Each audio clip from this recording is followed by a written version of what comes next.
안녕하세요. 오늘은 항협심증 약물에 대해 학습하겠습니다. 협심증의 개요부터 치료 약물까지 실제 임상에 적용할 수 있는 내용을 중심으로 설명드리겠습니다. 오늘 학습을 통해 다음과 같은 목표를 달성할 수 있습니다. 첫째, 협심증의 주요 유형과 원인을 설명할 수 있다. 둘째, 질산염, 베타차단제, 칼슘 통로차단제의 작용 기전을 설명할 수 있다. 셋째, 각 약물의 양리 효과와 부작용을 설명할 수 있다. 넷째, 약물 투여 시 간호사의 주의사항과 환자 교육 포인트를 설명할 수 있다. 먼저 협심증이 무엇인지 알아보도록 하겠습니다. 협심증이란 관상동맥이 좁아지거나 연축으로 심장혈관이 떨리는 현상이 생겨서 심장근육으로 가는 관상동맥의 혈류가 일시적으로 감소하면서 발생하는 질환입니다. 심장으로 가는 혈류가 감소한다는 것은 심장 근육에 산소가 부족해지는 상태이고 이로 인해 흉통이 발생하게 되는 것입니다. 협심증의 주된 원인은 관상동맥 질환이며 죽상동맥경화에 의해 혈관이 좁아져 발생합니다. 협심증은 세 가지 유형으로 구분됩니다. 첫 번째는 안정형 협심증으로 스테블 엔자이나라고 하며 신체 활동 등으로 심장의 산소 요구량이 증가할 때 적절한 혈액이 공급되지 못하게 되어 흉통이 발생합니다. 휴식을 취하면 심장의 산소 요구량이 감소하면서 심근의 산소 공급이 원활해지게 되어 흉통 증상이 완화됩니다. 두 번째는 불안정형 협심증으로 혈관 배색이 더 진행되고 혈전이 형성되어 관상동맥이 거의 막히면서 발생합니다. 이 경우에는 휴식을 취해도 흉통이 쉽게 가라앉지 않고 안정형 협심증보다 훨씬 더 오래 통증이 지속됩니다. 이를 방치하면 혈전의 파열 등으로 인해 심근경색으로 진행될 수 있습니다. 임상적으로 급성심근경색전 증상으로 응급상황으로 간주됩니다. 세 번째는 이형협심증 또는 면이형협심증이라고 하는데 관상동맥이 떨리는 연축, 스파즘으로 인해 발생합니다. 면이형협심증은 이것의 기전을 처음 보고한 의사의 이름을 붙여 프린지메탈 협심증이라고도 불립니다. 변이형 협심증의 특징은 혈관의 협착에 의한 것이 아니기 때문에 운동이나 스트레스 없이도 발생합니다. 보통 새벽이나 휴식 중에 발생합니다. 질산염은 나이트레이트라고 하는데 나이트레이트는 체내에서 산화질소로 전환되어 혈관 평활근을 이완시키고 혈관을 확장시킵니다. 체내 혈관 확장 효과는 정맥이 확장되면 전신의 정맥에서 심장으로 돌아오는 혈류량이 감소합니다.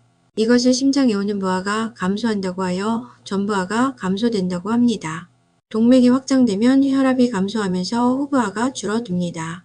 동맥은 심장에서 전신으로 나가는 혈관을 의미하는데 전신의 동맥이 확장된다는 것은 심장이 수축할 때 전신의 혈관 저항이 감소된다는 것을 의미합니다.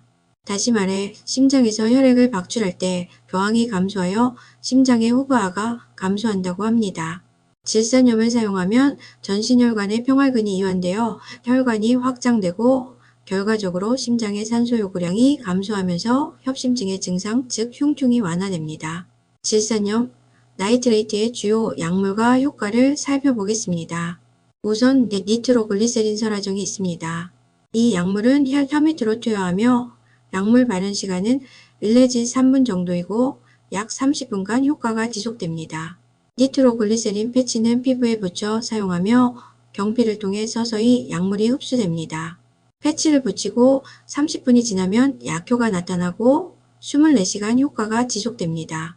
이소소르비드의 질산염은 경구로 투여하며 30분쯤 지나면 약효가 나타나고 6시간에서 12시간 정도 효과가 지속됩니다. IV형 니트로글리세린은 정맥 주사로 투여하며 투여와 즉시 효과가 나타나 약효 발현 시간은 빠르지만 약효 지속 시간은 짧아서 약물을 중지하면 효과는 오래가지 않습니다. 질산염 약물 복용 시 주의사항을 반드시 알고 있어야 합니다. 설화로 복용하는 약물은 반드시 혀 밑에서 녹여 흡수되도록 해야 하며 삼키면 효과가 없습니다. 이 약은 설화 투여 후 5분경에 최대 효과를 나타내고 30분간 효과가 지속됩니다.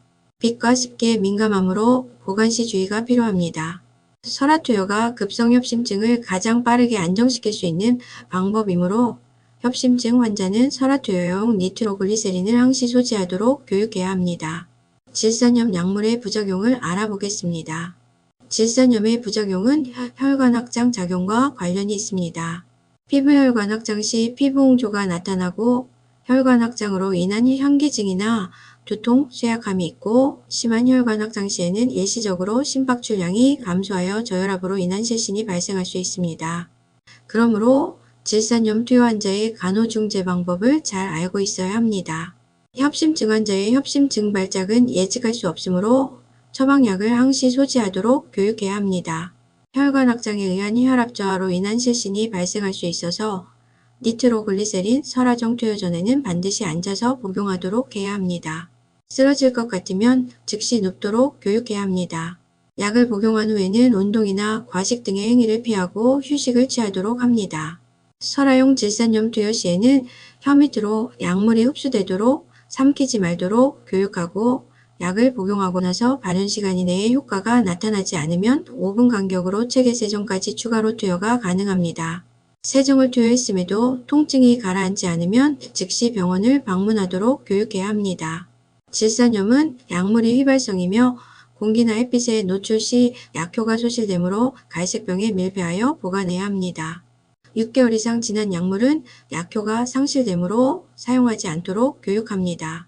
두 번째 협심증 약물은 베타아드레날린 차단제입니다. 이 약물의 약리 기전을 이해하기 위해서는 베타원 수용체의 기능을 알아야 합니다. 베타원 수용체는 교감신경계의 신경전달 물질인 노에피네프린과 에피네프린에 의해 자극되는 아드레날린성 수용체입니다. 주로 심장과 신장에 위치합니다.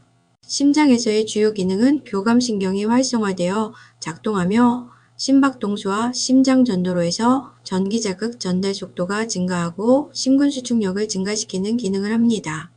결과적으로 심박출량이 증가하고 혈압이 상승하게 되는 것입니다. 심장이 일을 많이 하게 되므로 심장의 산소 소모량이 증가하게 되는 거죠. 다시 말해 심장에서 더 많은 산소를 필요로 하게 되는 것입니다. 베타원 수용체는 신장의 신세뇨관에도 존재하는데 자극이 되면 신장에서 레닌 분비가 촉진되고 레닌 안지오텐신 알도스테론 시스템이 활성화되어 혈관이 수축하고 나트륨과 수분을 재흡수시켜 혈압을 상승시키는 역할을 하게 됩니다. 베타 차단제는 교감신경계의 작용을 억제하는 약물로 주로 심장에 분포하는 베타원 수용체를 차단하여 작용합니다. 이 수용체가 차단되면 심박수와 심근수축력이 감소하고 전도 속도도 느려지고 심장의 작업 부하가 감소하게 됩니다. 이는 결과적으로 심장의 산소 요구량을 줄이게 되며 협심증 증상을 완화하는 효과가 있습니다. 또한 베타 차단제는 신장에 존재하는 베타원 수용체를 차단하여 레닌 분비를 억제합니다. 이는 레닌 안지오텐신 알도스테론 시스템인 라스의 활성화를 감소시켜 혈압을 낮추는 효과도 있습니다. 결과적으로 베타 차단제를 사용하면 심장의 부담을 감소시켜 심장 산소 요구량이 저하되어 협심증 증상인 흉통이 완화됩니다. 베타 차단제는 협심증 발작 빈도를 감소시키고 신체적 운동 시 흉통이 발생하는 것을 지연시켜 협심증의 장기적 관리에 사용됩니다. 베타 차단제의 주요 약물을 알아보겠습니다. 먼저 프로프라놀입니다. 이 약물은 비선택성 베타 차단제로 베타1뿐만 아니라 베타2 수용체도 함께 차단합니다. 베타2 수용체는 주로 폐, 말초혈관, 자궁 등에 존재하기 때문에 이 약물을 사용할 경우 기관지 수축이 발생할 수 있어 천식이나 만성폐쇄성 폐질환 환자에게는 금기입니다. 프로프라놀은 협심증뿐만 아니라 고혈압, 편두통이나 심근경색 후 합병증의 예방적 치료에 사용됩니다. 다음은 선택적 베타1 차단제인 아테노롤, 메토프롤롤, 비소프롤롤입니다. 이 약물들은 심장에 선택적으로 작용하므로 비교적 안전하며 심박수와 심근수축력을 감소시켜 협심증 예방, 고혈압 조절에 널리 사용됩니다. 마지막으로 혼합작용제인 카르베딜롤, 라베타롤은 알파 수용체와 베타 수용체를 동시에 차단하는 약물입니다. 이들은 혈관 확장 작용과 함께 심박수 억제 효과를 동시에 가지고 있어 고혈압과 심부전 치료에 사용됩니다. 이처럼 약물마다 차단하는 수용체의 특성과 적응증이 다르기 때문에 간호사는 환자의 질환 상태와 병력을 고려하여 적절한 약물 선택이 이루어졌는지 평가할 수 있어야 합니다. 베타 차단제의 주요 부작용을 알아보겠습니다. 대표적인 부작용은 이 약물이 심장에 작용하므로 심박수가 과도하게 감소하는 섬액이 발생할 수 있으며 이로 인해 어지러움이나 실신이 발생할 수 있습니다. 두 번째는 심박출량 감소로 저혈압이 발생할 수 있고 혈압이 낮아지게 되면 전신 피로감과 무기력감을 유발할 수 있습니다. 그 외에 말초혈관이 수축되면서 손발이 차가워지는 냉한 그리고 우울감과 같은 중추신경계 관련 부작용도 보고됩니다. 특히 프로프라놀과 같은 비선택성 베타 차단제는 베타토수용체도 차단하므로 기관지를 수축시켜 기침 호흡 곤란을 유발할 수 있어 천식과 COPD 환자에게는 사용을 피해야 합니다. 베타 차단제를 복용하는 환자를 간호할 때의 유의사항을 알아보겠습니다. 가장 먼저 약물을 투약하기 전에 맥박수를 측정하도록 합니다. 만일 심박수가 분당 60회 미만이면 투약을 보류해야 하고 저혈압 여부도 확인해야 합니다. 환자에게 부작용에 대해 교육해야 합니다. 섬액뿐만 아니라 피로, 어지러움, 호흡곤란 등 이상 증상이 발생하면 즉시 보고하도록 지도합니다. 천식이나 만성폐쇄성 폐질환 병력이 있는 환자는 비선택형 베타 차단제는 금기임을 알고 있어야 합니다. 또한 신부전 위험이 있는 환자는 신부전이 악화될 수 있으니 주의가 필요합니다. 베라파밀, 딜티아즘과 같은 칼슘 채널 차단제와 병용할 경우 심각한 섬액이나 심장 억제 효과가 나타날 수 있어 조심해야 합니다. 갑작스럽게 약물을 중단하면 반동성 고혈압이나 협심증 악화가 올 수 있으므로 반드시 의료진과 상의 후 조절해야 함을 교육하도록 합니다. 이제 칼슘 통로 차단제에 대해 살펴보겠습니다. 칼슘 통로 차단 약물을 알아보기 전에 칼슘 통로 기전을 먼저 알아보겠습니다. 칼슘 통로는 심장 근육, 전두계, 혈관 병활근에 존재하며 전기적 자극에 따라 칼슘 통로가 열리고 닫히며 칼슘 유입을 통해 심장이나 혈관의 수축을 유도합니다. 심장에서는 심근 수축력과 전도 속도에 관여하고 혈관에서는 혈관 수축을 유도하여 혈압을 상승시킵니다. 즉, 칼슘은 심박동과 혈관 수축을 자극하는 주요 이온이라고 할 수 있습니다. 칼슘 통로 차단제는 이러한 칼슘 통로를 막아 칼슘이 세포 내로 들어오는 것을 차단합니다. 결과적으로 심장에서는 심박수와 수축력이 감소하여 심장의 부담을 감소시킵니다. 혈관에서는 혈관 병활근이 이완하여 혈관이 확장되고 혈관 확장으로 말초 저항이 감소하면 심장이 수축할 때 힘이 들지 않으므로 혈압이 낮아지게 됩니다. 결과적으로 칼슘 통로 차단제는 심장과 혈관의 활동을 진정시키는 역할을 하게 됩니다. 혈관 병활근을 확장시키므로 협심증 예방 효과를 나타냅니다. 특히 변이형 협심증의 경우 혈관 연축을 억제하는 데 매우 효과적이며 1차 선택 약물로 사용됩니다. 칼슘 통로 차단제는 크게 두 종류로 나뉩니다. 첫째, 비히드로피리딘 약물로 논DHP 계열 약물입니다. 직접 심장에 작용해 심장 효과가 있는 약물로 베라파밀과 딜티아젬이 있습니다. 이들 약물은 심장에 작용해 심박수, 수축력, 전도 속도를 감소시킵니다. 베라파밀은 심근과 전도계에 강하게 작용하며 칼슘 이온의 심근 세포 내 유입을 차단하여 심박수와 심근 수축력을 감소시켜서 심장 부담을 낮추게 됩니다. 일부 혈관 확장 효과도 있습니다.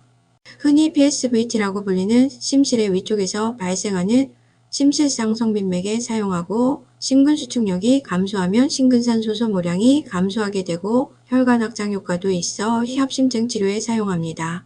딜티아젬도 베라파밀과 유사하게 심장과 혈관에 작용합니다. 베라파밀과 비교하여 심장 효과보다는 혈관 확장 효과가 더 큽니다.